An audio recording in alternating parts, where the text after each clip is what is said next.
तुम्ही जर शाळा कॉलेजमध्ये जाणाऱ्या विद्यार्थ्यांचे पालक असाल तर मला तुम्हाला 2 प्रश्न विचारायचे आहेत.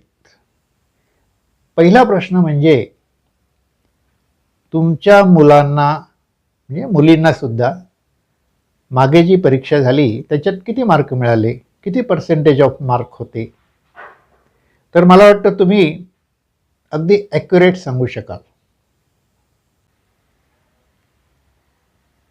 आता दुसरा प्रश्न असा आहे की तुमच्या मुलांमध्ये किंवा मुलींमध्ये सुद्धा कोणतं टॅलेंट आहे?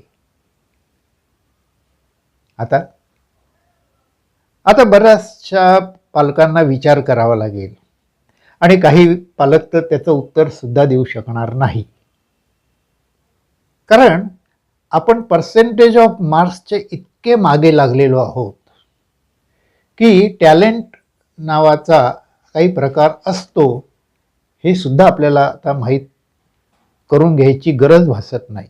एक गोष्ट अशी आहे की जी तुमच्या मुलांना मुलींना हमखास यशस्वी करणार आहे आणि तिकडेच आपलं लक्ष जात नाही. प्रत्येक विद्यार्थ्याकडे कोणतं ना कोणतं तरी टॅलेंट हे आहेच.